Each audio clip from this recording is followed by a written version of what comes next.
Samuel Washington had spent 7 years invisible, mopping floors while engineers in white coats ignored the brilliance he'd buried to keep his family safe, watching his 17-year-old daughter Arielle sketch impossible engine designs in notebooks that no one would ever see, filling page after page with solutions to problems that stumped teams of PhD graduates, until the day CEO Walter Grange caught her in his restricted lab muttering about backward torque distribution and made the biggest mistake of his corporate career.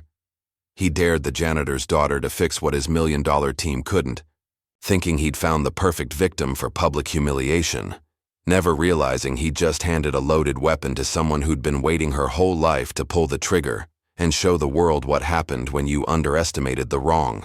Family, just before we get back to it, I'd love to know where you're watching from today. And if you're enjoying these stories, make sure you're subscribed, because tomorrow's special episode is one you definitely don't want to miss.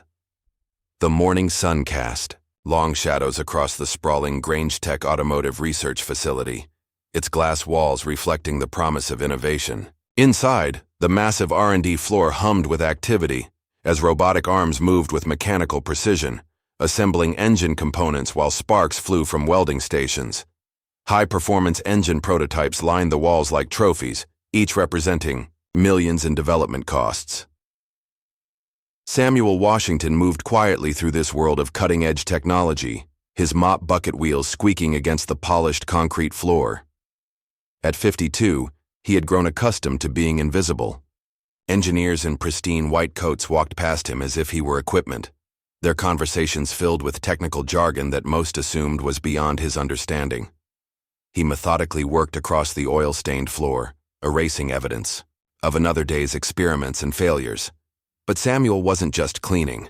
His trained eye caught details others missed: how a prototype's cooling system was positioned incorrectly, how an exhaust manifold created unnecessary back pressure.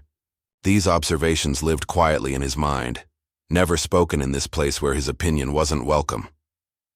Outside in the employee parking lot, 17-year-old Arielle Washington sat in her father's aging Honda Civic, notebook spread across her lap.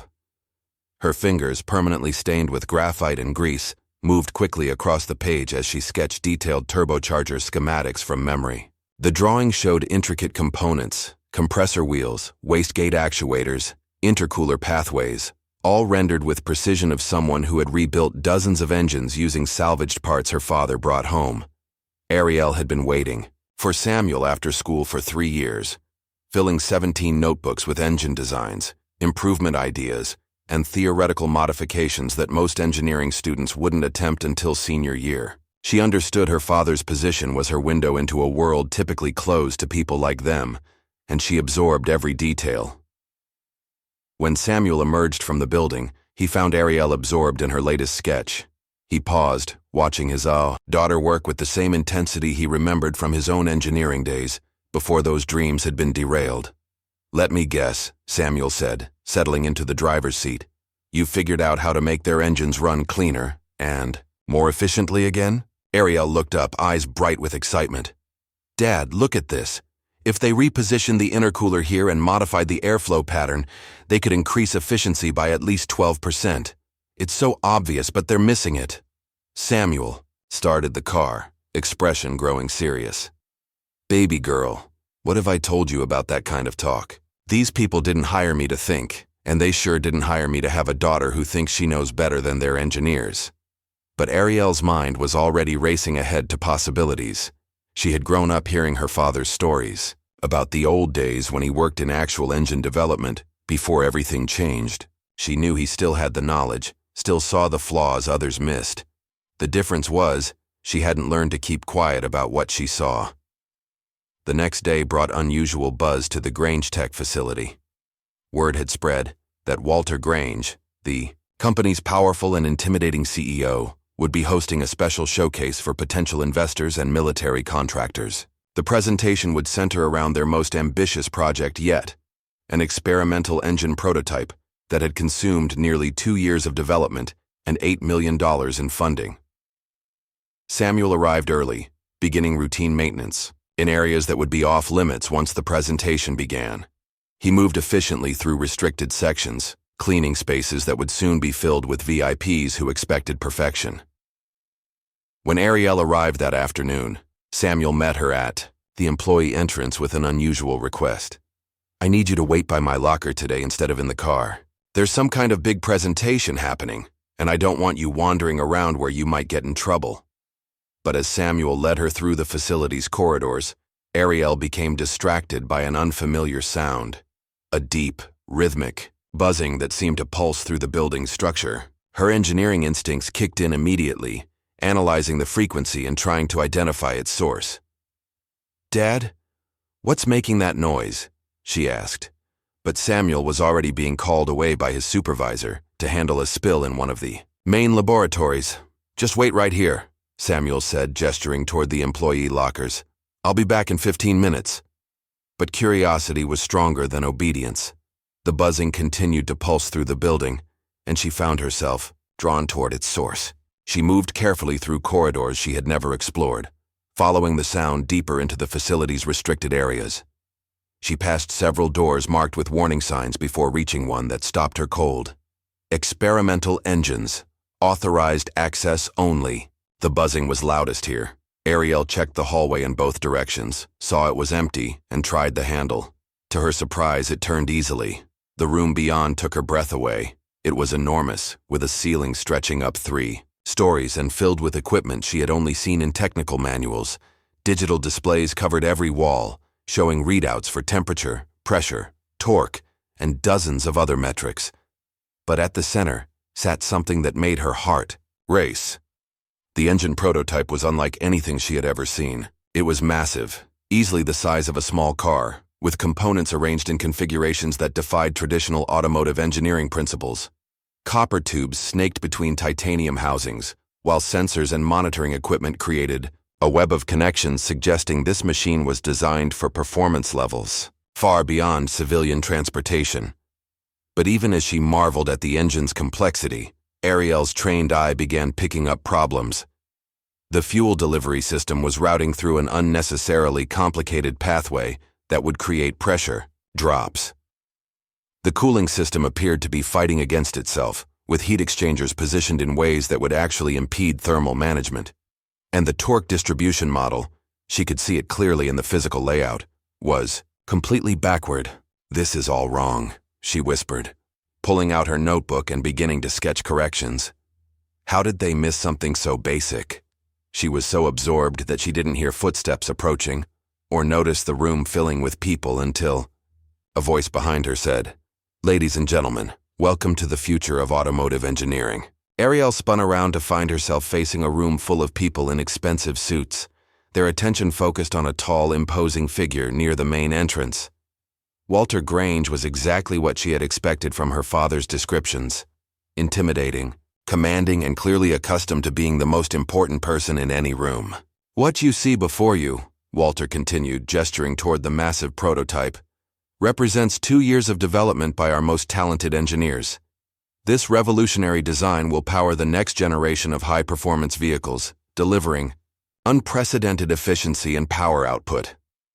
But as Walter spoke, Arielle couldn't help herself. The errors in the engine's design were so glaring, so fundamental, that staying silent felt impossible. Without thinking about consequences, she muttered just loud enough to be heard, "Your torque distribution model is backward." The effect was immediate and electric. Every conversation stopped.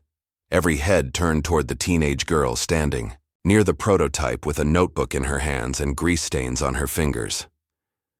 The silence stretched on for several heartbeats as Walter processed what had just happened. "I'm sorry," Walter said, his voice carrying a dangerous edge. "Did someone just interrupt my presentation to offer engineering advice?" Arielle felt every eye focused on her, but instead of backing down, she lifted her chin and spoke clearly. "The torque distribution model is backward. The way you have the drivetrain configured, it's going to create massive inefficiencies and probably catastrophic failure under load." Walter's expression shifted from surprise to something that looked almost amused. Here was an opportunity too perfect to pass up, a chance to demonstrate his company's superiority while providing entertainment for his guests. He gestured for Arielle to come forward. "Please, by all means, enlighten us," Walter said, his voice carrying just enough mockery to make his intentions clear. "Tell us what our team of Ivy League engineers missed that you apparently can see." As Arielle walked toward the front, she heard murmurs from the assembled VIPs. "Who is that kid? How did she get in here? Is this part of the presentation?" Walter held up his hand for silence. "This young lady seems to think she can do what our most qualified engineers couldn't accomplish. I think we should give her that opportunity, don't you?" The suggestion sent a ripple of laughter through the crowd, but Walter wasn't finished. "In fact, I'll make this interesting. If this young prodigy can actually make meaningful progress on our prototype, something our team has been struggling with for months, we'll provide her with a full scholarship to any university she chooses." He paused, letting the offer sink in before delivering the trap. "But if she fails, if she can't back up her bold claims with actual results, then she owes us all a public apology for disrupting our presentation and wasting everyone's time." The room fell silent as everyone waited for Arielle's response. She looked at the massive engine prototype, then at the crowd of expectant faces, and finally at Walter Grange himself. She understood exactly what was happening. This was meant to be her humiliation, a lesson about knowing her place. But she also understood something else. She had been studying engines her entire life, learning from her father's expertise and her own relentless curiosity. She knew what she was looking at, and she knew she was right. "I accept," she said simply. Walter's smile widened. "Excellent. You have 7 days to make progress. I'm sure our facilities management staff can arrange access for you." As if summoned, Samuel appeared at the back of the room, having finally tracked down his missing daughter. The color drained from his face as he realized what was happening. He pushed through the crowd, trying to reach Arielle, but Walter held up a hand to stop him. "Ah, you must be the father," Walter said. "Don't worry about your daughter's safety. Our insurance covers everything, and I'm sure she won't get electrocuted. Much." The comment drew more laughter from the crowd, but Samuel wasn't amused. He looked at his daughter, seeing the determination in her eyes that he recognized from his own younger days, and felt his heart break a little. He knew exactly what Walter was doing, and he knew his daughter was walking into a trap designed to crush her spirit. But he also knew Arielle. If anyone could surprise these people, it would be her. "Arielle," Samuel said quietly, "you don't have to do this." She turned to look at her father, and in that moment, he saw not the little girl who used to help him sort salvaged engine parts, but a young woman who had inherited his passion for engineering along with something he had lost years ago: the courage to fight for what she believed in. "Yes, I do," she said. "I want to prove what I can do." Walter clapped his hands together, clearly delighted. "Wonderful. I'll have my assistant arrange for camera crews to document the process. This will make an excellent case study in the importance of staying in one's lane." As the crowd began to disperse, chattering excitedly about the unexpected entertainment, Arielle remained standing near the prototype engine. The massive machine suddenly seemed less intimidating and more like a puzzle waiting to be solved. They stood alone in the cavernous testing laboratory, surrounded by millions of dollars worth of equipment and the weight of impossible expectations. Arielle stared at the engine prototype that represented everything wrong with how innovation happened in places like this. "Challenge accepted," she whispered, and began planning how she would change everything. The fluorescent lights of the Grange Tech facility cast harsh shadows across the empty laboratory as Arielle used her father's employee ID card to slip through the security checkpoint after hours. The building felt different at night, less hostile, more like the workshop she had always dreamed of accessing. She made her way through darkened corridors to the experimental engine lab, her backpack heavy with tools assembled from her home garage and salvaged parts her father had collected over the years. Standing before the massive prototype in the quiet facility, Arielle could finally examine the engine without the pressure of Walter Grange's mocking audience. She pulled out a small flashlight and began her methodical inspection, taking detailed notes about every component, every connection, every design choice that had led to the machine's current inoperable state. What she discovered was worse than she had initially thought. The engine wasn't just poorly designed, it appeared to have been deliberately sabotaged. Components that should have been aligned were offset by precise amounts that would create maximum stress. Cooling lines had been rerouted through paths that would cause overheating. Most telling, several critical sensors had been disconnected and their wires carefully hidden behind other components. Someone wanted this to fail, she murmured, sketching the evidence in her notebook. But why? She spent the next 3 hours documenting every flaw, every deliberate error, every sign that this prototype had been set up for failure from the beginning. By the time she finished her initial assessment, she had filled 14 pages with notes and diagrams that painted a picture of systematic sabotage disguised as engineering incompetence. Over the following nights, Arielle established a routine. She would arrive after the day shift ended, using Samuel's access card to enter restricted areas where she could work undisturbed. She had assembled a makeshift toolkit from salvaged torque wrenches, analog gauges that her father had rescued, from decommissioned equipment, and custom tools she had fabricated using a 3D printer in her high school's makerspace. The work was painstaking and often frustrating. Many of the engine's components were sealed units that couldn't be opened without specialized equipment, forcing her to work around problems rather than solving them directly. But with each night of investigation, she began to understand the prototype's true potential.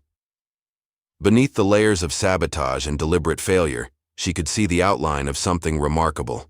Dev Patel had been Grange Tech's lead engineer for 7 years, long enough to become cynical about corporate promises and young enough to still care about actual innovation.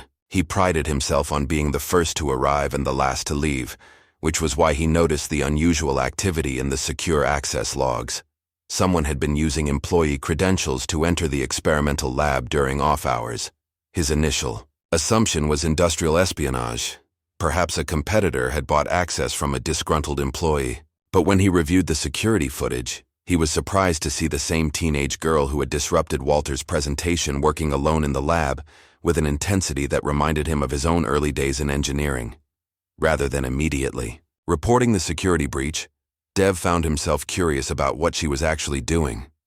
He began staying later, watching from the observation deck as Arielle worked with a combination of professional methodology and creative problem-solving. That impressed him despite himself.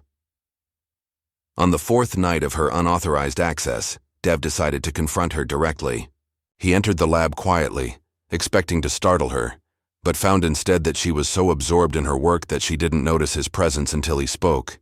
"Impressive setup," he said, causing Arielle to spin around with a wrench in her hand. Most people would have given up after seeing the sensor array configuration. Arielle's first instinct was to run, but something in Dev's tone suggested curiosity rather than hostility. "I'm not stealing anything," she said quickly.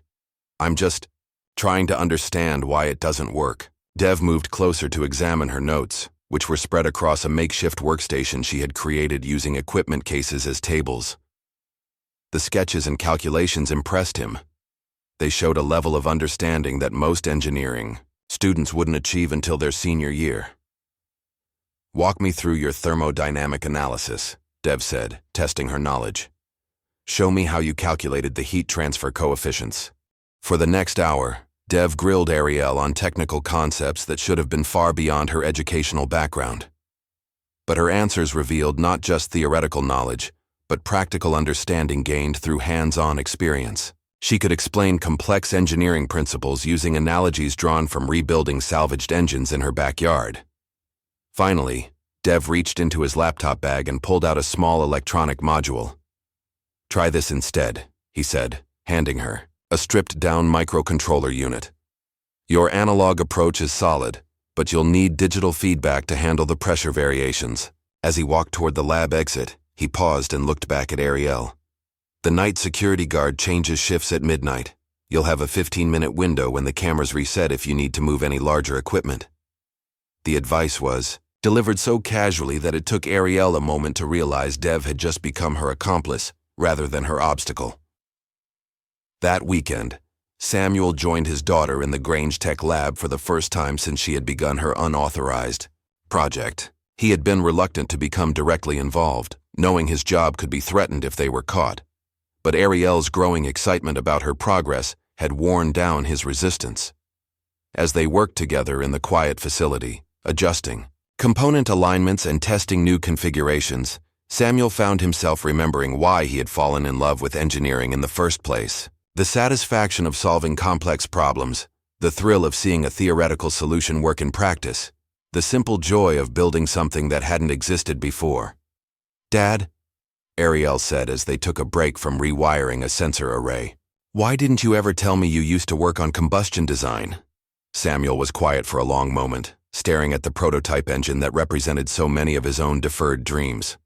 "Because I didn't want you to dream smaller than you were capable of," he finally said. "I let them convince me that I didn't belong in that world, and I didn't want the same thing to happen to you." Arielle looked at her father with new understanding. "Is that why you brought home all those salvage parts over the years? So I could learn what you weren't allowed to teach me directly?" Samuel nodded. "Every engine you rebuilt in our garage, every problem you solved with spare parts and creativity, that was your real education. I knew that someday you'd have a chance to show what you could do, and I wanted you to be ready." Their conversation was interrupted by a sound from the lab's main computer terminal. Arielle had been running diagnostic programs on the engine's control systems, trying to understand why certain functions remained locked even after she had corrected the physical sabotage. The computer had finally finished processing a data recovery program she had started days earlier. What they found in the recovered files changed everything. The engine's software logs had been deliberately corrupted, but fragments of data remained from 7 years earlier. The same year, Grange Tech had suddenly halted development on this project. The surviving data showed that the engine had actually been functional before someone had systematically dismantled its operating systems. "Someone didn't just want this engine to fail," Arielle said, studying the corrupted timestamps and deleted sensor readings. "They wanted to erase all evidence that it ever worked in the first place."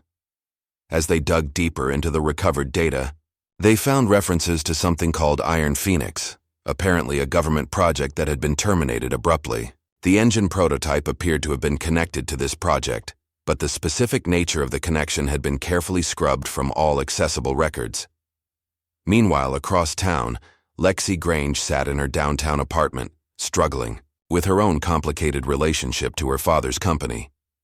At 28, she had spent the last 5 years deliberately distancing herself from Grange Tech, using her trust fund to support tech nonprofits and social justice organizations.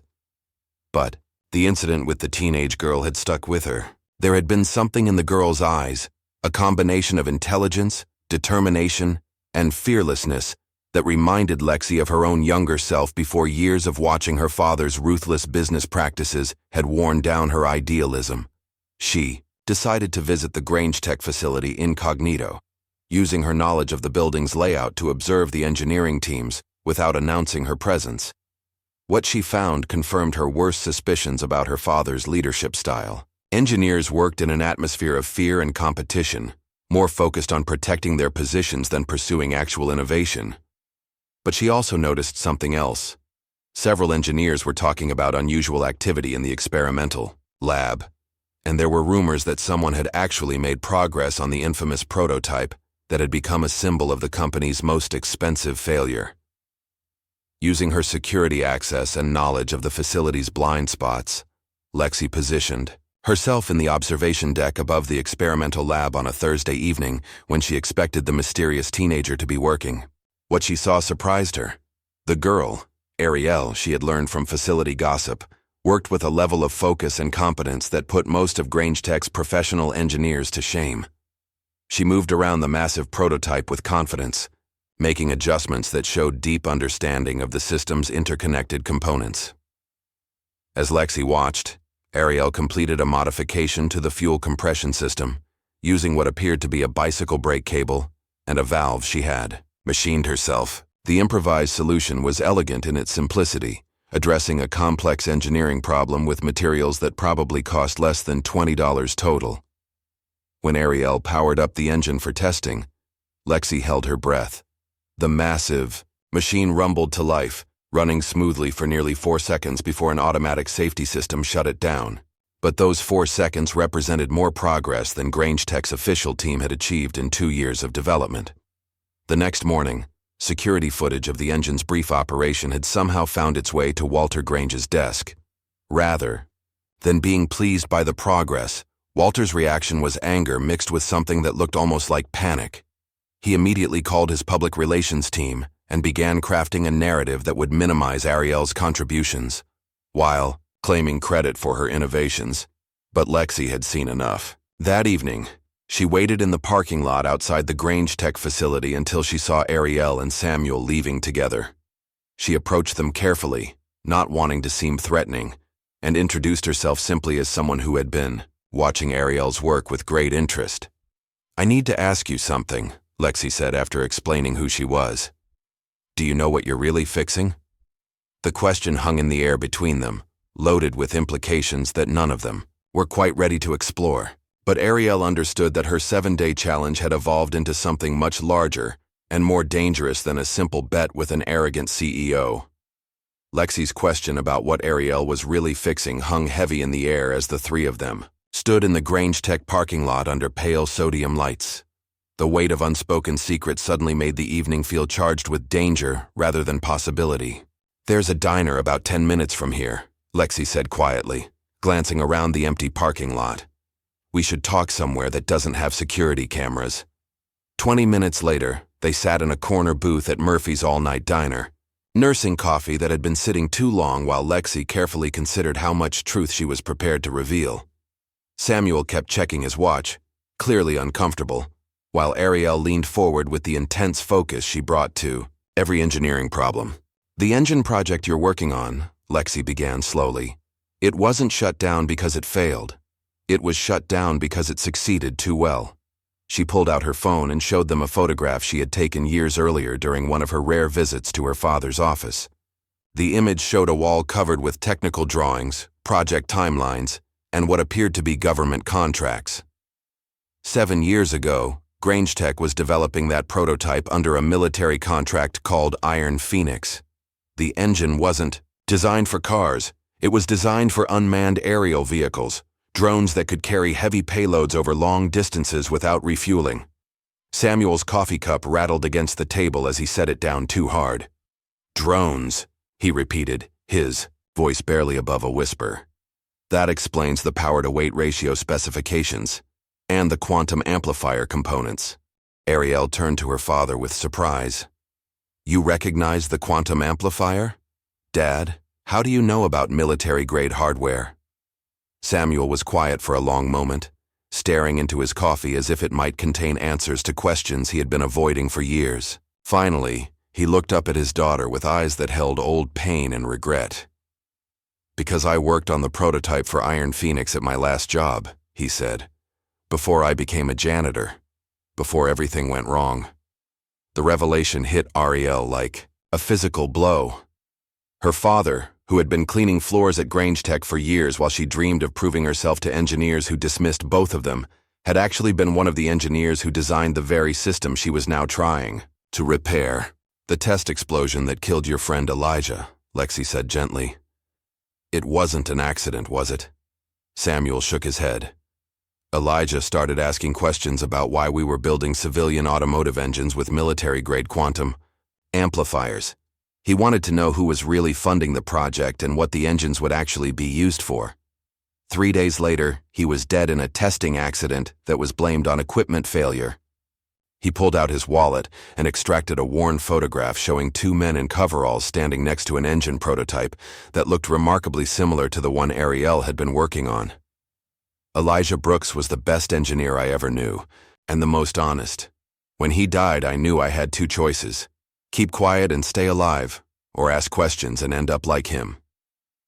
"So you kept quiet," Arielle said, understanding flooding her voice. "You took a job as a janitor at the company that killed your friend, and you've been watching them for 7 years. "I've been waiting," Samuel corrected. "Waiting for someone smart enough and brave enough to uncover what they buried. I just never imagined it would be my own daughter." Lexi leaned forward across the table. "There's more you need to know. The quantum amplifier in that engine isn't just military hardware.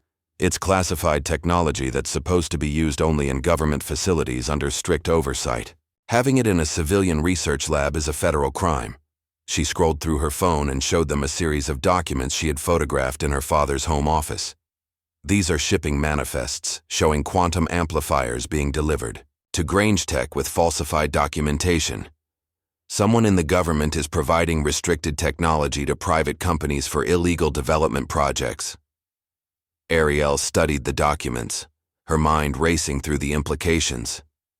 That's why they sabotaged the engine. If it had worked, if they had gone into production, eventually someone would have noticed that civilian vehicles were using classified military hardware. But why not just destroy it? Samuel asked. Why leave it sitting in a lab where someone might eventually figure it out? Because they couldn't destroy it, Lexi said grimly. The quantum amplifiers are too valuable, and there are too many people who know they exist, so they made sure the engine would never work, buried the project under corporate red tape, and kept the hardware locked away where they could access it later. Until I came along, Arielle said, pieces of the puzzle clicking into place. Until I started fixing what they had deliberately broken. Their conversation was interrupted by the arrival of Dev Patel, who slid into the booth beside Samuel with the nervous energy of someone who had been looking over his shoulder all day. We have a problem, he said without preamble. Dr. Rohn knows what you're doing and he's bringing in outside help to stop you. Dev explained that he had been placed on administrative leave that afternoon, officially for unauthorized access to classified project data, but really because Dr. Gavin Rohn had discovered his involvement in Arielle's project. They searched my computer, confiscated my access cards, and told me not to return to the facility until further notice. But before they locked me out, I managed to download something you need to see, Dev continued, pulling out a USB drive. Project files from the original Iron Phoenix development, including test data from the day Elijah died. They moved to Lexi's apartment, where she had a secure computer system that couldn't be monitored by Grange Tech's IT department. The files Dev had recovered painted a disturbing picture of systematic deception and cover-up that went far beyond corporate malfeasance. The test data from Elijah's final day showed that the engine had been performing perfectly, running at 98% efficiency with no signs of mechanical stress or overheating. Then, at exactly 2:47 p.m., someone had sent a remote signal that triggered a catastrophic overload in the quantum amplifier, causing an explosion that destroyed the testing facility and killed everyone inside. This wasn't sabotage, Arielle said, staring at the data logs. This was murder.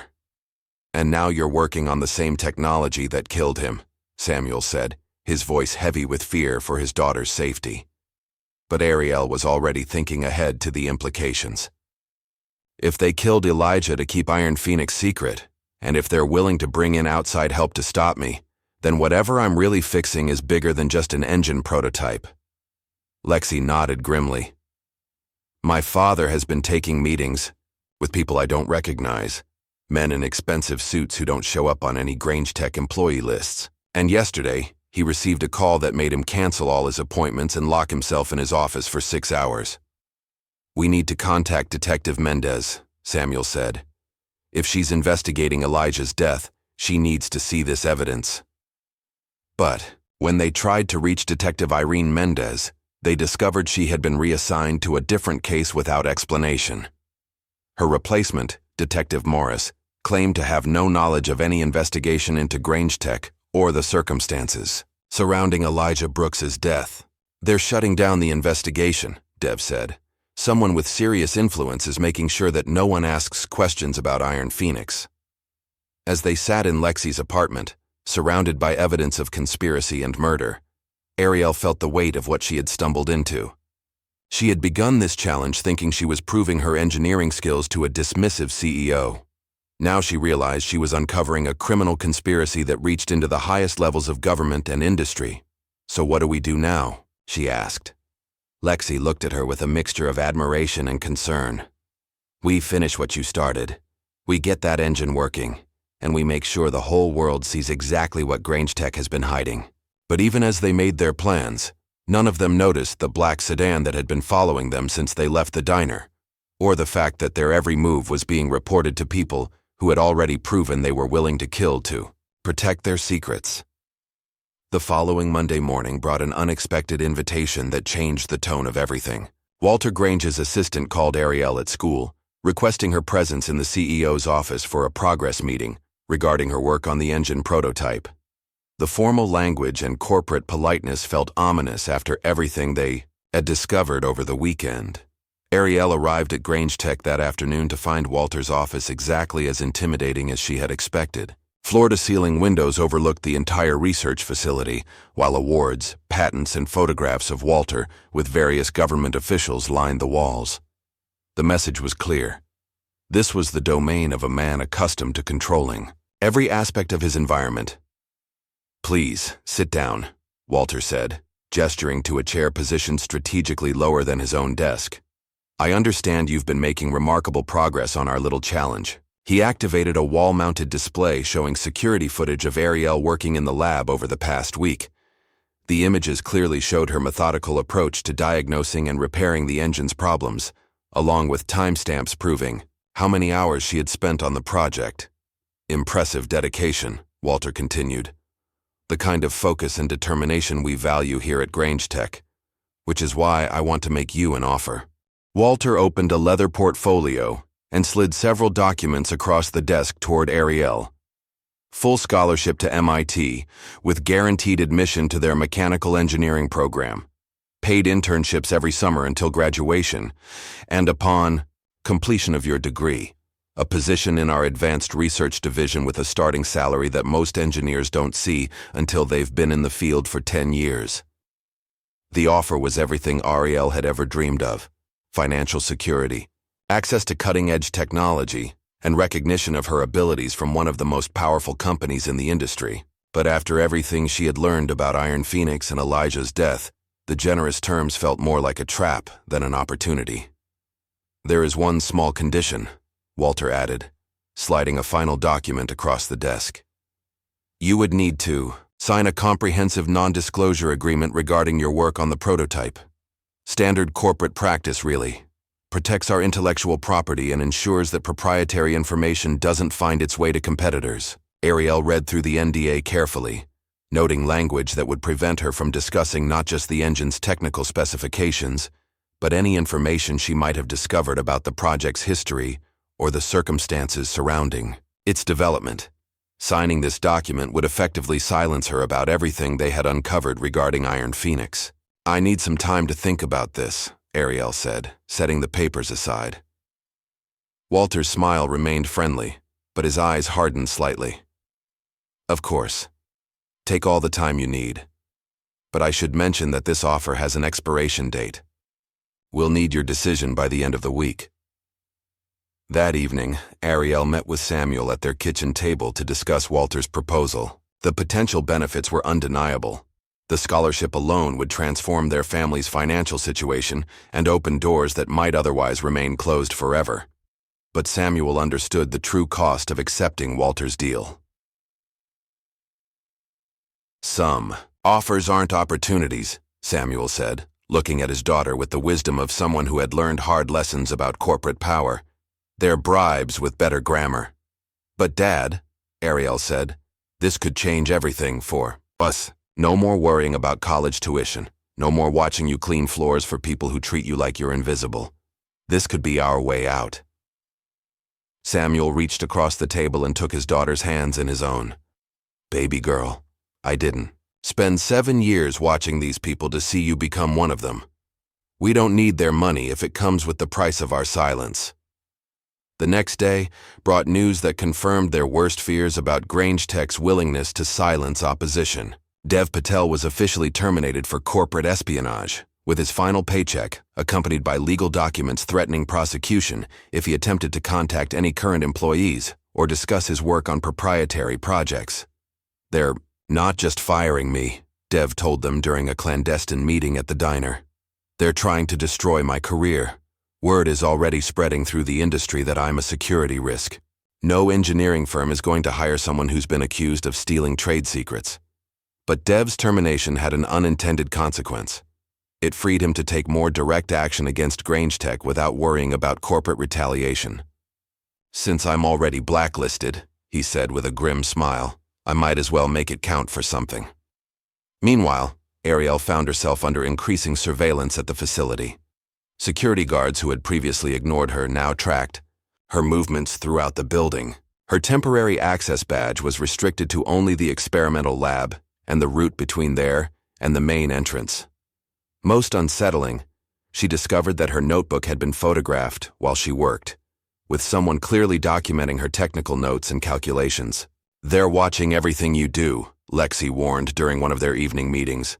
"My father has assigned Dr. Rohn to personally oversee your project, and Rohn has been meeting with people who definitely aren't Grange Tech employees."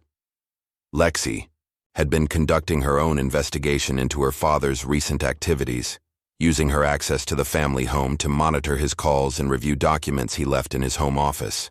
"He's scared," she reported. "Really scared.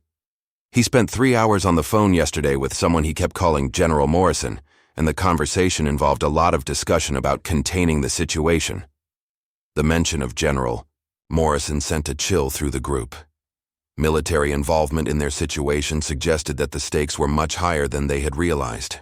If the government was actively working to suppress their investigation, then exposing the truth would require more than just technical evidence.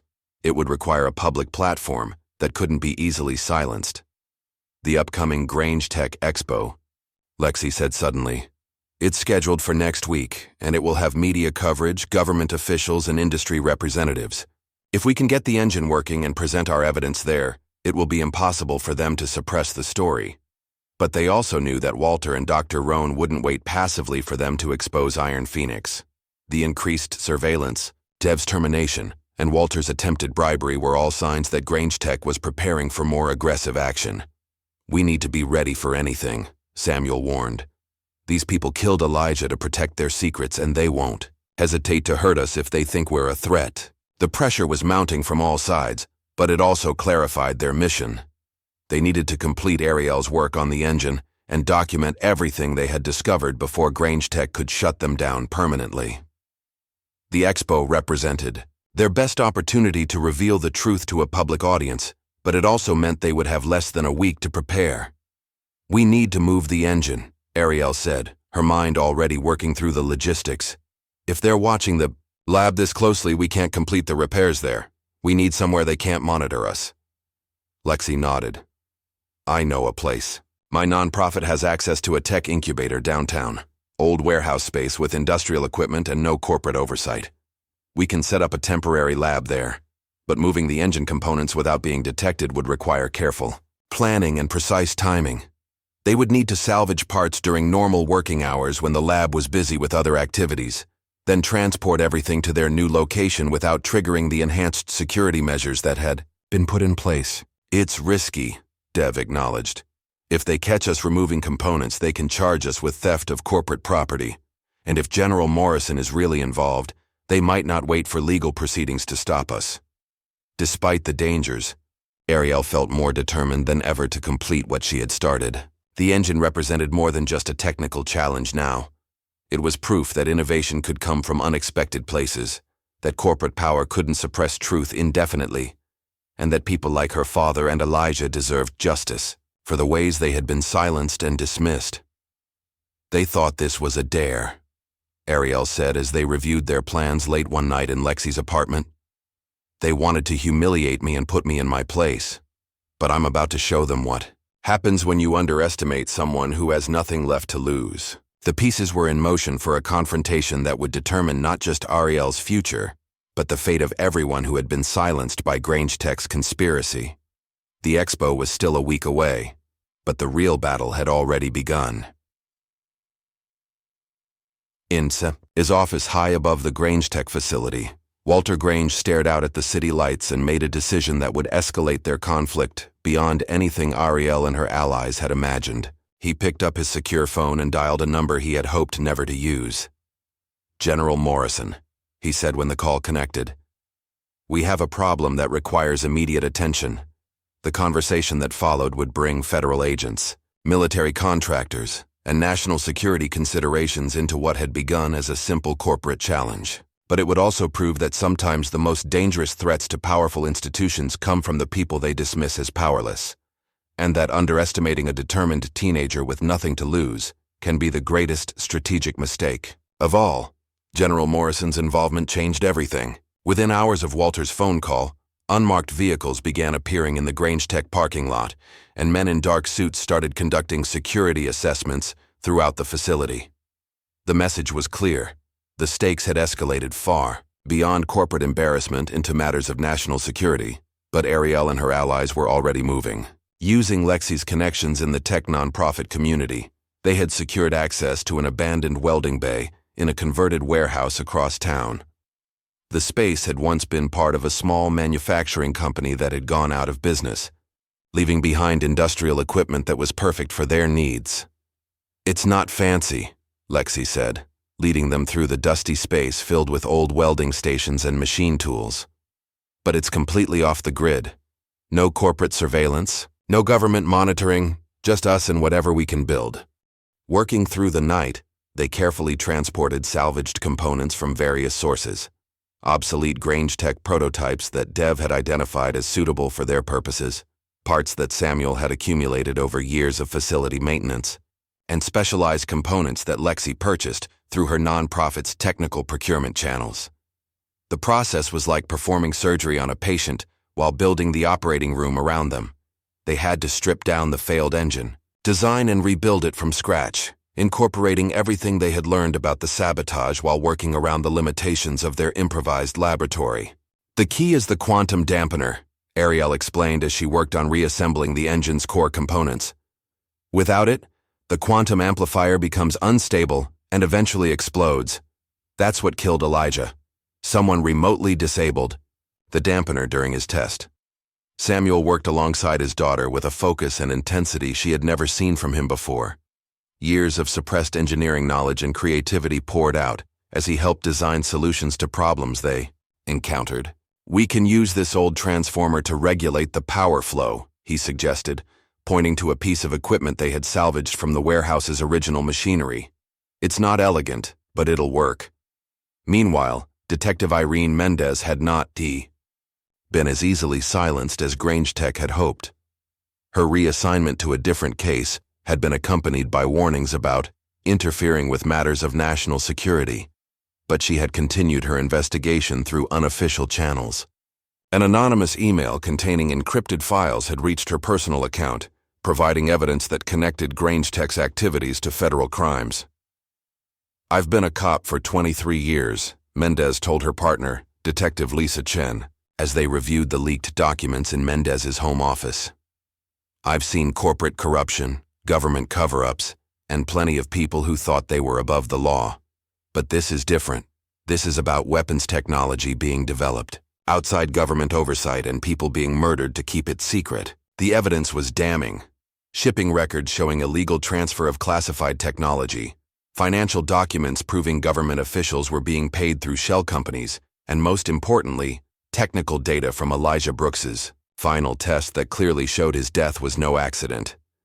But when Mendez tried to present the evidence to her superiors, she was met with resistance that confirmed her worst suspicions.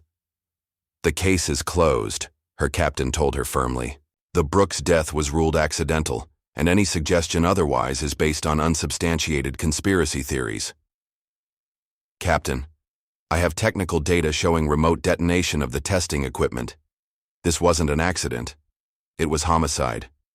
"Detective Mendez, you're walking on thin ice here. There are people much higher up the chain than me who want this matter dropped.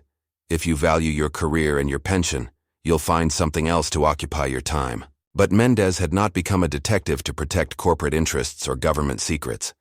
That evening, she made a decision that would put her own career at risk.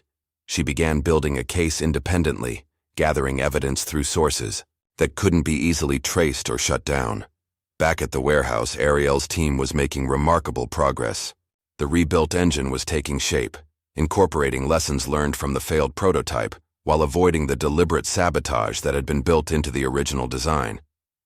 But they were also working against time. The Grange Tech expo was only days away, and they knew Walter and his allies wouldn't wait much longer before taking more direct action. "We need the original quantum dampener," Arielle said, studying the engine's partially completed assembly. "I can jury-rig a temporary solution, but for the engine to run at full capacity, we need the specific dampener that was designed for this system." The dampener was locked in Grange Tech's secure archive, in a vault that required multiple levels of authorization to access. But Lexi had been thinking about this problem for days, and she had a plan that would require her to take the biggest risk yet. "I still have my security clearance," she said. "As Walter's daughter and a major shareholder, I can access the archives legally. The question is whether I can get in and out with the dampener before anyone realizes what I'm doing." The plan was dangerous but simple. Lexi would visit Grange Tech during the day shift, when the facility was busy with normal operations, and use her legitimate access to retrieve the dampener from the archive. Samuel would monitor security communications from his janitor's station, while Dev would hack into the facility's internal network to create a distraction if necessary. Everything went smoothly until Lexi was leaving the archive, with the dampener concealed in a technical equipment bag. Dr. Gavin Rohn was waiting for her in the corridor, flanked by 2 security guards she didn't recognize. "Miss Grange," Rohn said with a cold smile, "I'm afraid I need to inspect your bag. There have been reports of unauthorized access to classified materials." Lexi's heart pounded as she realized she was trapped. The dampener in her bag was clearly marked with classified designation codes, and there was no innocent explanation for why she would be removing it from the facility. But before the guards could search her bag, a fire alarm began blaring throughout the building. The distraction came from an unexpected source. Samuel had triggered the building's emergency systems after overhearing radio communications between the security guards about Lexi's detention. In the confusion of the evacuation, Lexi managed to slip away from Rohn and his guards, making it to the parking lot where Dev was waiting with the engine. "That was too close," Dev said as they drove away from the facility. "They know we have the dampener now, and they know we're close to completing the engine." "Then we better finish this fast," Lexi replied, "because they're going to come after us with everything they have." Back at the warehouse, the team worked through the night to install the quantum dampener and complete the engine's final assembly. The machine that emerged from their improvised laboratory was unlike anything that had ever been built, a fusion of cutting-edge military technology, innovative engineering solutions, and pure determination. "Moment of truth," Arielle said as she prepared to start the engine for its first full test. "If this works, we've accomplished something Grange Tech's entire engineering team couldn't do. If it doesn't, it will work," Samuel said firmly. "You've put too much thought and care into this for it to fail." Arielle engaged the ignition sequence, and the warehouse filled with the sound of machinery coming to life. The engine began, with a low rumble that gradually built to a smooth, powerful roar. Digital displays showed performance metrics that exceeded even the most optimistic projections from the original Iron Phoenix specifications. For 2 full minutes, the engine ran flawlessly, generating power levels that would have been impossible with conventional automotive technology while maintaining complete stability.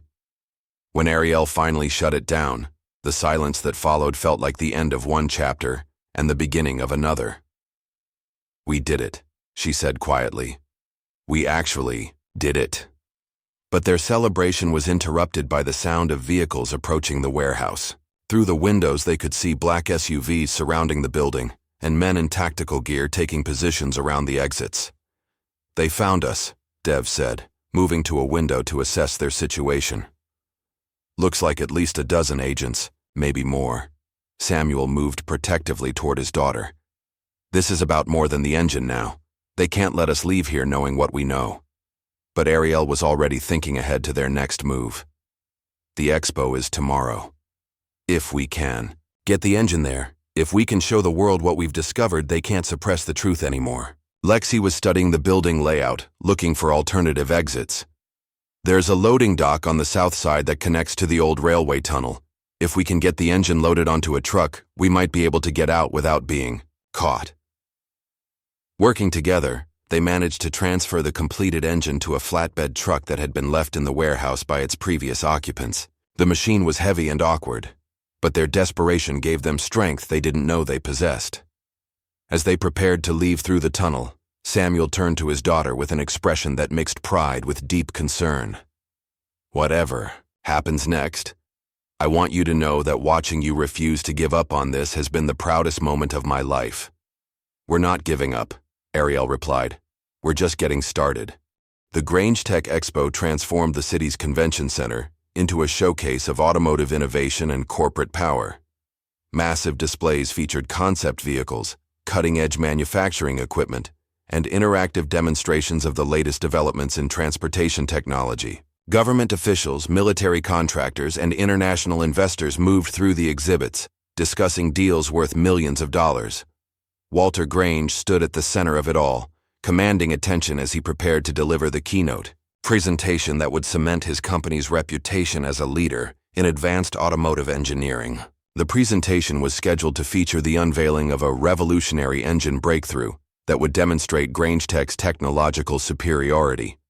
But the engine Walter planned to display was a fake, a carefully constructed mock-up, designed to look impressive while hiding the fact that Grange Tech had never actually solved the technical problems that had plagued the Iron Phoenix project. The real breakthrough had been achieved by a 17-year-old girl working in an abandoned warehouse, and Walter was determined to claim credit for her work while ensuring she could never contradict his version of events. "Ladies and gentlemen," Walter announced to the packed auditorium, "today marks a historic moment in automotive engineering. After years of development, Grange Tech is proud to present the future of high-performance engines." The lights dimmed, and a massive screen descended from the ceiling, displaying technical specifications and performance projections that would have been impressive if they had been based on reality. The fake engine was wheeled onto the stage, surrounded by theatrical lighting and accompanied by pre-recorded sound effects designed to simulate the roar of advanced machinery. But as Walter reached the climax of his presentation, preparing to demonstrate the engine's supposedly revolutionary performance, something unexpected happened. Lexi Grange walked onto the stage from the wings, her presence causing a stir of confusion throughout the audience. "I'm sorry to interrupt," Lexi said, her voice carrying clearly through the auditorium's sound system. "But there's something you need to know about this engine before my father continues his presentation." Walter's face flushed red with anger and embarrassment. "Lexi, this is highly inappropriate. Security, please escort my daughter from the stage." But before security could respond, Detective Mendez appeared in the center aisle of the auditorium, holding up her badge and a court order. "Actually, Mr. Grange, Miss Grange is here as part of an ongoing federal investigation into corporate fraud and conspiracy. She has authorization to present evidence related to your company's activities." The audience erupted in confused murmurs as Mendez made her way to the stage. "By order of the federal court, this presentation is being temporarily suspended to allow for the presentation of evidence in a matter of national security." Walter tried to maintain control of the situation. "This is outrageous. My company has done nothing wrong, and I will not allow this presentation to be hijacked by unfounded accusations." "The accusations are quite well founded," Lexi replied, activating the auditorium's presentation system to display a series of documents and technical specifications. "These are internal Grange Tech communications showing that the engine you just described has never actually worked. The prototype you're all displaying is a non-functional mock-up designed to deceive investors and government officials." The evidence was damning. Emails between Walter and Dr. Rohn discussing the need to maintain the illusion of progress. Financial records showing payments to government officials in exchange for continued funding of a project they knew was fraudulent, and most importantly, technical data proving that Grange Tech had been lying about their capabilities for years. But Lexi wasn't finished. "However, the engine technology you've been claiming to develop does actually work. It was successfully completed by someone my father tried to humiliate and dismiss." The auditorium doors opened, and Arielle walked in, followed by Samuel, Dev, and a team of technicians wheeling in the real engine they had built in the warehouse. The machine looked rough compared to the polished mock-up on the stage, but even from a distance it was clear that this was actual working technology rather than an elaborate facade. "This is Arielle Washington," Lexi announced to the stunned audience. "She's 17 years old and she accomplished what Grange Tech's entire engineering team couldn't do. She built a functional engine using the Iron Phoenix specifications that your company has been lying about for years." Walter tried to regain control of the situation. "This is a setup. That girl is not qualified to work on advanced engineering projects, and any claims about her alleged accomplishments are fabricated.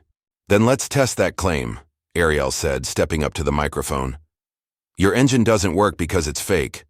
Mine does work because I actually understand the technology. She moved to the real engine and began the startup sequence, her actions confident and precise despite the pressure of performing in front of hundreds of witnesses. The machine began with a low hum that gradually built to a powerful, steady roar that filled the auditorium with sound that was unmistakably genuine. The audience watched in amazement as digital displays showed performance metrics that exceeded every specification Walter had claimed for his fake prototype. The engine ran smoothly and powerfully, demonstrating capabilities that represented a genuine breakthrough in automotive engineering. But the demonstration was interrupted by Dr. Rohn, who rushed toward the engine controls in an apparent attempt to shut down the system. "This is dangerous," he shouted. "The engine is unstable and could explode." Lexi intercepted him before he could reach the controls. "The only thing that's dangerous here is letting you sabotage another engine the way you sabotaged the one that killed Elijah Brooks." The struggle between Lexi and Rohn triggered an emergency lockdown system that sealed the auditorium, trapping everyone inside while security systems assessed the perceived threat. In the confusion that followed, Dev activated a presentation system that began displaying the evidence they had gathered about the Iron Phoenix conspiracy. The audience found themselves watching a comprehensive presentation that included the technical data from Elijah's death, financial records showing illegal payments to government officials, and documented proof that Grange Tech had been systematically lying about their capabilities while stealing taxpayer money through fraudulent contracts. "This is what my father and Dr. Rohn were trying to hide," Lexi announced as the evidence played on screens throughout the auditorium. "They've been running a criminal conspiracy that has cost lives and defrauded the government of millions of dollars." Walter made one final attempt to control the narrative. "None of this matters. Even if there were problems with our previous development efforts, we've now successfully completed the project. The engine works, and Grange Tech deserves credit for its development." "The engine works because of me," Arielle replied firmly. "Not because of your company, not because of your engineers, and definitely not because of your leadership. It works because I refuse to accept your limitations and your lies." She looked out at the audience of investors, officials, and media representatives who had come to witness what they thought would be a routine corporate presentation. Innovation doesn't belong to companies like Grange Tech. It belongs to anyone who's willing to work hard enough and think creatively enough to solve problems that others have given up on. As the lockdown system began to disengage and security personnel moved to arrest Walter and Dr. Rohn, Arielle continued speaking to the crowd. "For too long, people like my father and me have been told that we don't belong in places like this, that we don't have the qualifications or the background to contribute to advanced technology development. But talent and determination don't care about your background or your credentials." The real engine continued to run flawlessly throughout her speech, its steady power serving as proof that innovation could indeed come from the most unexpected places. The sound filled the auditorium like a declaration that the future of technology would be built by those who refused to accept the limitations others tried to impose on them. Detective Mendez moved through the crowd, coordinating with federal agents who had been waiting outside the convention center for the evidence presentation to conclude. Walter and Dr. Rohn were taken into custody, along with several other Grange Tech executives who had been complicit in the Iron Phoenix conspiracy. As the immediate crisis resolved, Arielle found herself surrounded by reporters, investors, and engineering professionals who wanted to understand how she had accomplished what an entire corporate research team had failed to achieve. But her attention was focused on her father, who stood nearby with tears in his eyes. "I'm proud of you, baby girl," Samuel said as he embraced his daughter. "You didn't just fix an engine, you fixed everything they tried to break in people like us." The expo had been intended as Walter's moment of triumph, a chance to showcase Grange Tech's supposed technological superiority while humiliating a teenager who had dared to challenge his authority. Instead, it became the moment when the truth about corporate fraud, government corruption, and the murder of an honest engineer was finally revealed to the world. But more than that, it became proof that innovation, determination, and moral courage could triumph over power, money, and institutional corruption. Arielle had not just built an engine, she had built a future where talent would be recognized regardless of its source, and where the truth would not be silenced by those who profited from deception. The video footage from the Grange Tech Expo spread across social media like wildfire. Within hours, clips of Arielle powering up her engine while Walter's fake prototype sat silent on the stage had been viewed millions of times. News networks picked up the story, framing it as everything from a David and Goliath tale of teenage genius to a damning indictment of corporate corruption in the defense industry. The hashtags, "The engine that roared and Arielle built it," began trending globally, accompanied by discussions about systemic barriers in STEM fields and the importance of giving opportunities to underrepresented voices in engineering. But for Arielle, sitting in her family's modest living room while news vans lined their street, the sudden fame felt surreal and overwhelming. "I can't believe this is happening," she said, watching a CNN segment that featured her engine demonstration alongside analysis from engineering professors and industry experts. "3 weeks ago, nobody knew my name. Now everyone wants to interview me." Samuel sat beside his daughter, still processing the dramatic changes in their lives. "You earned this recognition, baby girl. Every bit of it. You proved that innovation doesn't care about zip codes or bank accounts." The phone had been ringing constantly with requests from universities, engineering firms, and media outlets. MIT called to personally invite Arielle to visit their campus. Tesla sent representatives to discuss potential collaboration. Even NASA reached out, expressing interest in her work with advanced propulsion systems. But the most significant call came from the Grange Tech Board of Directors, informing them that Walter Grange had been removed as CEO and that the company was undergoing complete restructuring under new leadership. The person chosen to guide that transformation was someone they knew well. Lexi Grange stood before the Grange Tech Employee Assembly 3 days after the expo, addressing a workforce that was still reeling from the revelations about their former leadership.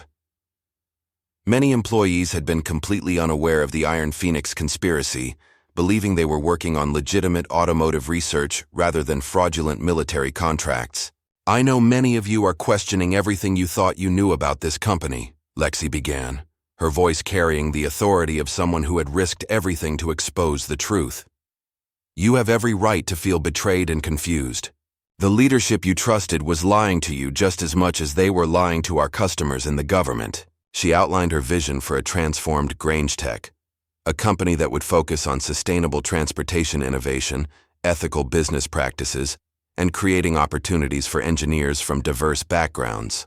The military contracts that had been the source of so much corruption would be abandoned in favor of civilian applications that could actually improve people's lives. "We're going to rebuild this company on a foundation of honesty, innovation, and inclusion," Lexi announced. "And we're going to start by acknowledging the people who were dismissed and overlooked by our previous leadership." Samuel Washington was offered the position of Senior Engineering Advisor, with a mandate to help design ethical oversight systems that would prevent future corruption. The offer came with a salary that was 10 times what he had been earning as a janitor, along with recognition as a key contributor to the engine breakthrough that had exposed the conspiracy. But Samuel surprised everyone by declining the corporate position. "I appreciate the offer," he told Lexi during a private meeting, "but I've spent too many years watching talented people get crushed by corporate bureaucracy. I want to do something that actually helps the next generation of engineers." Instead, Samuel partnered with Dev Patel to establish the Brooks Engineering Institute, named in honor of Elijah Brooks and funded by a substantial settlement from Grange Tech's insurance company. The institute would provide hands-on technical education to students from underserved communities, teaching practical engineering skills alongside ethical principles that had been missing from traditional corporate environments. "Elijah died because he was honest about what he saw," Samuel explained to the crowd gathered for the institute's groundbreaking ceremony. "The best way to honor his memory is to make sure future engineers have the tools and support they need, to choose honesty over complicity." Dev's reinstatement at Grange Tech came with a promotion to Chief Technology Officer and a mandate to completely overhaul the company's engineering practices. His first initiative was establishing a whistleblower protection program and an ethics review board that included external oversight from engineering professional organizations. "We're not just changing policies, Dev told the engineering staff during his first department meeting.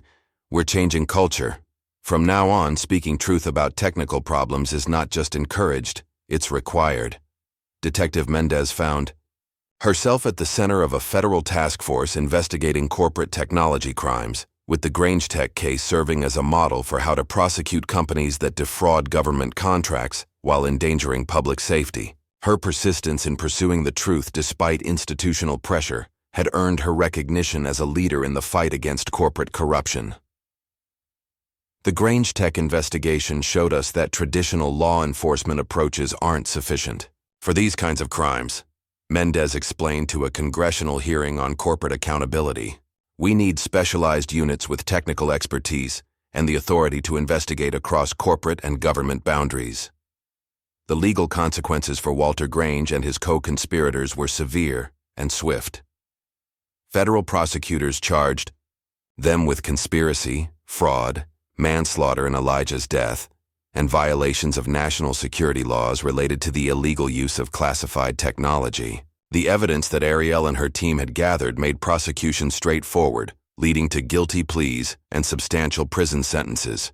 Dr. Gavin Rohn, facing charges that could result in life imprisonment, attempted to negotiate a plea deal by providing information about other companies involved in similar conspiracies.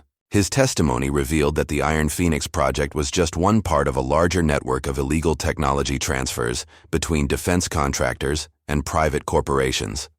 But for all the legal and corporate changes, the most significant impact of Arielle's achievement was its effect on young people who saw themselves reflected in her story. Engineering programs across the country reported dramatic increases in applications from students who had previously felt excluded from technical fields. Seeing someone who looks like me succeed in engineering changed everything, said Jasmine Williams, a high school senior from Detroit who applied to MIT's engineering program after watching Arielle's expo demonstration. It made me realize that my background was an asset, not an obstacle. Universities began reaching out to community colleges, vocational schools, and high schools in underserved areas, recognizing that traditional recruitment methods had been missing significant pools of talent. The Arielle effect became shorthand for the transformation in how engineering education approached diversity and inclusion. Meanwhile, Arielle found herself grappling with choices she had never imagined having. Every major university in the country was offering her full scholarships. Engineering firms were competing for her attention with increasingly generous internship packages, and venture capitalists were approaching her family with offers to fund her own company. I could go anywhere, do anything, she told Samuel one evening as they sat in their garage, surrounded by the engines and projects that had started her journey. MIT, Stanford, Caltech, they all want me. But I keep thinking about what you said about dreaming bigger than what other people expect. Samuel looked at his daughter with the wisdom of someone who had learned the difference between success and fulfillment through difficult experience. What do you want to do, baby girl? Not what would impress other people or make the most money, but what would make you excited to get up every morning? Arielle's answer surprised even herself. I want to start my own company. I want to build engines that can help people in places where transportation is still a barrier to opportunity. Clean, efficient, affordable technology that can change lives. The decision to launch ForgeCore immediately after high school graduation was controversial. Engineering professors argued that she needed formal education before attempting to run a technology company. Business advisors warned that the automotive industry would crush an inexperienced teenager, regardless of her technical abilities. But Arielle had learned that the biggest breakthroughs often came from ignoring conventional wisdom and trusting her own judgment. With financial backing from investors who had witnessed her expo demonstration and technical support from a team of engineers who shared her vision, ForgeCore began operations in the same warehouse where she had completed her first engine. We're not trying to compete with the big automotive companies, Arielle explained to reporters at ForgeCore's launch announcement. We're trying to serve communities and applications that they've ignored. Rural areas that need reliable transportation. Developing regions where fuel efficiency can mean the difference between prosperity and poverty. Emergency services that need equipment they can depend on. The first ForgeCore engine was designed for agricultural applications in sub-Saharan Africa, where farmers needed reliable power for irrigation systems but couldn't afford the fuel costs of traditional engines. By adapting her quantum amplifier technology for much smaller applications, Arielle created a system that could run on minimal fuel while providing consistent power output. Innovation should serve humanity, not just profit margins, became ForgeCore's unofficial motto, reflecting values that had been shaped by watching her father's dignity survive years of being dismissed and overlooked by corporate leadership that measured worth only in terms of formal credentials and social connections. The annual ForgeCore Challenge became an international event, bringing together young engineers from around the world to compete in designing solutions to real-world transportation problems. The first challenge focused on emergency response vehicles for disaster relief, with winning designs being manufactured and donated to humanitarian organizations. The goal isn't just to find the next generation of engineers, Arielle explained to the crowd gathered for the inaugural challenge. It's to change how we think about who gets to be an engineer and what engineering is supposed to accomplish. As ForgeCore's reputation grew, so did its impact on the broader industry. Major automotive companies began copying its community-focused approach. While engineering schools started incorporating social responsibility into their curricula, the success of a company founded by a teenager with no formal business training forced established industries to reconsider their assumptions about innovation and leadership. But perhaps the most meaningful recognition came from an unexpected source. The Elijah Brooks Memorial Foundation, established by his family with settlement money from the Grange Tech case, announced that its first annual award for engineering integrity would go to Arielle Washington for her courage in exposing corporate corruption and her commitment to ethical innovation. Elijah believed that engineering should make the world better for everyone, not just for those who could afford to buy the latest technology, said Marcus Brooks, Elijah's younger brother, during the award ceremony. Arielle embodies that same spirit, and we're honored to recognize her as someone who carries forward his legacy. 5 years had passed since the day a 17-year-old girl had walked onto the stage at the Grange Tech Expo and changed everything. The sleek solar-powered race car that now streaked across the Bonneville salt flats bore little resemblance to the improvised engine that had started it all, but the revolutionary propulsion system at its heart was a direct descendant of Arielle's breakthrough. New world land speed record confirmed, the race official announced over the radio as the ForgeCore-powered vehicle crossed the timing sensors. 278 miles per hour, sustained for over 12 minutes without refueling. Arielle stood at the edge of the salt flats, watching her latest creation disappear into the distance with a smile that mixed professional satisfaction with the pure joy of seeing an impossible idea become reality. At 22, she had become one of the most recognized names in automotive engineering. But more importantly, she had proven that innovation could serve humanity rather than just corporate profit margins. ForgeCore had grown from a startup in Dietzen, an abandoned warehouse, to an international company with partnerships across 6 continents. Their engines powered everything from medical transport vehicles in remote African villages to emergency response equipment in major American cities. But the company's greatest achievement wasn't measured in sales figures or market share. It was measured in the doors that had been opened for people who had previously been excluded from technical innovation. The funny thing is, Arielle told the documentary crew that had been following her for the past year, I never set out to change the engineering industry. I just wanted to prove that the engine could work. The documentary, titled The Engine, That Roared. How one teenager exposed a conspiracy and transformed an industry, had premiered at Sundance and was being distributed to schools across the country as part of a STEM education initiative. But for Arielle, the most important audience was the young people who saw their own potential reflected in her story. Lexi Grange had successfully transformed Grange Tech from a corrupt defense contractor into a certified B Corporation focused on sustainable transportation solutions. The company's new mission statement, "Technology that serves humanity," was displayed prominently in every facility, alongside portraits of engineers from diverse backgrounds who had contributed to the company's innovations. My father built this company on a foundation of exclusion and deception, Lexi explained during her keynote address at the annual Corporate Social Responsibility Conference. Rebuilding it required more than just changing policies. It required changing our fundamental understanding of what success looks like. Under Lexi's leadership, Grange Tech had become a model for ethical corporate transformation. Their supply chain was completely transparent, their research was published openly, and their hiring practices prioritized talent and potential over traditional credentials. The company's workforce had become one of the most diverse in the industry, reflecting a commitment to finding innovation wherever it might originate. But Lexi's most significant contribution was her decision to step back from day-to-day operations and join ForgeCore's board as a strategic advisor. "I realize that my role isn't to run companies," she explained to business journalists. "It's to help create systems that prevent the kind of corruption that my father represented."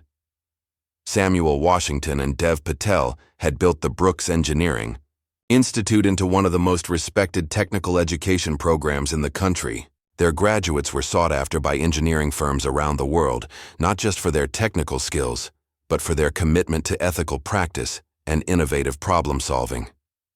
"We don't just teach people how to build things," Samuel explained to visitors touring the Institute's labs and workshops.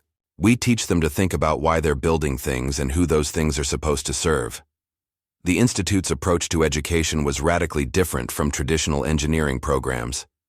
Students worked on real-world projects, from their first day, collaborating with community organizations to solve actual problems rather than completing theoretical exercises. The curriculum included courses on engineering ethics, social responsibility, and the historical role of technology in either perpetuating or dismantling inequality. "Elijah died because he asked the right questions at the wrong time," Dev told new students during orientation. "Our job is to make sure you're prepared to ask the right questions at the right time, and to support each other when those questions lead to difficult answers." Detective Irene Mendez had become the head of the FBI's Corporate Technology Crimes Task Force, leading investigations into companies that attempted to defraud government contracts or misuse classified technology. The techniques she had developed during the Grange Tech investigation had been adopted by law enforcement agencies around the world. The Grange Tech case taught us that corporate crime in the technology sector requires specialized investigative approaches, Mendez explained to a gathering of international law enforcement officials. "These aren't traditional white-collar crimes. They involve national security implications, complex technical evidence, and conspiracies that can span multiple companies and government agencies." Her task force had successfully prosecuted dozens of cases involving illegal technology transfers, corporate espionage, and defense contractor fraud. But more importantly, their high-profile successes had created a deterrent effect that had significantly reduced corporate willingness to engage in illegal technology development. The ripple effects of Arielle's achievement continued to spread through the engineering world in unexpected ways. Universities had fundamentally changed their recruitment and admission practices, recognizing that traditional metrics had been systematically excluding talented students from non-traditional backgrounds. "The Arielle Washington case study is now required reading in every engineering ethics course in the country," explained Dr. Sarah Chen, Dean of Engineering at Stanford University. "It demonstrates how technical excellence and moral courage can work together to expose systemic problems and create positive change." Engineering firms had also been forced to reconsider their hiring practices and corporate cultures. The success of ForgeCore had demonstrated that diverse teams consistently outperformed homogeneous ones in developing innovative solutions to complex problems. "We used to hire people who looked like us and thought like us," admitted Robert Taylor, Chief Technology Officer at Ford Motor Company. "Arielle showed us that our definition of qualified was actually limiting our ability to innovate." The ESA's annual ForgeCore Challenge had grown into the world's largest youth engineering competition, with participants from over 90 countries competing to develop solutions to pressing global problems. But unlike traditional engineering competitions that focused on theoretical problems, the ForgeCore Challenge required participants to work with communities that would actually use their innovations. "Engineering isn't an abstract intellectual exercise," Arielle explained to the thousands of young engineers gathered for the challenge's 5th anniversary. "It's about understanding people's needs and figuring out how technology can make their lives better."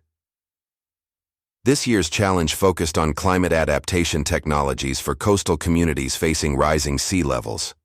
The winning team, composed of teenagers from Bangladesh, the Philippines, and Louisiana, had developed a modular flood barrier system powered by tidal energy that could be manufactured locally using recycled materials. These young engineers understand something that took me years to learn, Arielle said as she presented the winning trophy.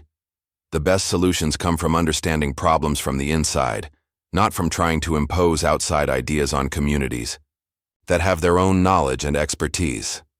As she watched the celebration of young innovators from around the world, Arielle reflected on how different her life had become from what she had imagined during those early days of working on the engine prototype. She had expected to prove herself to the engineering establishment and perhaps earn admission to a good university. Instead, she had exposed a criminal conspiracy, transformed an industry, and inspired a generation of young people to see engineering as a tool for social justice.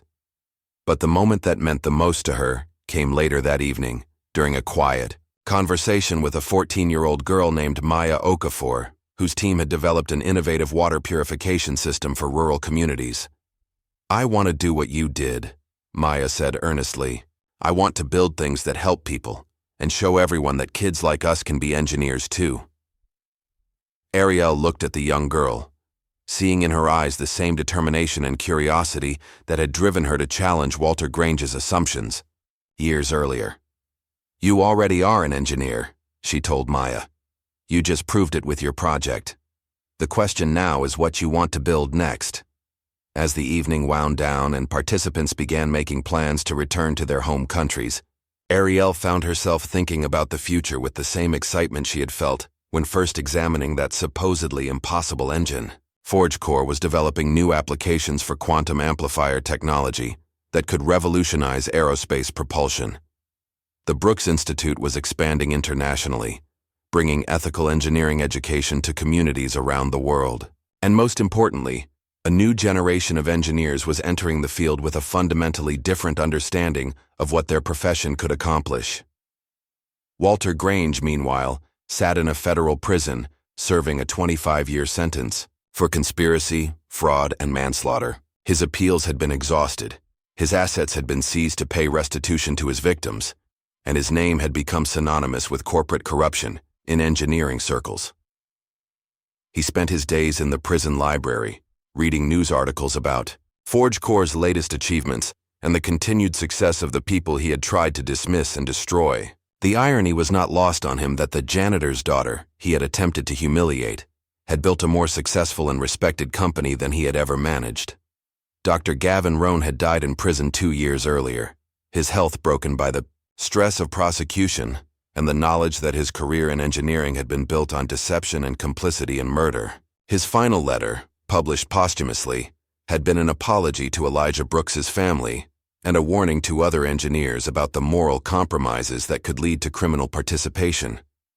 But the most fitting memorial to the transformation that had begun with Arielle's challenge was the new exhibit at the Smithsonian's National Museum of American History. The original engine that Arielle had rebuilt in the warehouse now stood in a place of honor, surrounded by educational displays about innovation, perseverance, and the importance of giving opportunities to voices that had traditionally been excluded from technical fields. The exhibit's centerpiece was a simple placard with a quote from Arielle's expo presentation. "Innovation doesn't belong to companies or institutions. It belongs to anyone willing to work hard enough and think creatively enough to solve problems that others have given up on." Thousands of visitors pass through the exhibit every month, many of them young people who stopped to read about how a teenager with no formal engineering education had accomplished what an entire corporate research team could not. For many of those visitors, the story served as proof that their own dreams and ambitions were not limited by other people's expectations or assumptions. As Arielle stood in her new laboratory, surrounded by prototypes for flying vehicles that would soon make her original engine breakthrough seem quaint by comparison, she thought about how much had changed since that day when she had whispered, "Challenge accepted," in an empty testing facility. She had proven that talent and determination could overcome institutional barriers, that truth could triumph over corruption, and that innovation could serve humanity rather than just corporate profits. But more importantly, she had shown that the future belonged to people who refused to accept the limitations that others tried to impose on them. "You think the engine was hard?" she said to Marcus Brooks, Elijah's brother, who had joined ForgeCore as head of community partnerships. Wait till we change the sky. Outside her laboratory windows, the first prototype of ForgeCore's flying vehicle sat on the testing pad, its quantum-powered propulsion system ready for initial flight trials. The machine represented the next step in a journey that had begun with a dare, continued through exposure of a conspiracy, and was now reaching toward possibilities that had once seemed like science fiction. But for Arielle, the most important part of that journey wasn't the technology or the recognition or even the justice that had been served. It was the knowledge that somewhere, a young person was looking at what seemed like an impossible problem and thinking, I can fix that. The legacy of the engine that roared wasn't just technological innovation or corporate transformation. It was the understanding that the future would be built by people who had the courage to challenge assumptions, the determination to persist through obstacles, and the wisdom to use their talents in service of something larger than themselves. The AI revolution had indeed begun, not with violence or politics, but with a teenage girl who had refused to accept that there were problems beyond her ability to solve, and that revolution was just getting started. What happens when the world finally stops underestimating the voices it's been silencing, and how many brilliant minds are we still overlooking in our own communities? Like and subscribe for more stories about courage, innovation, and the power of refusing to stay invisible.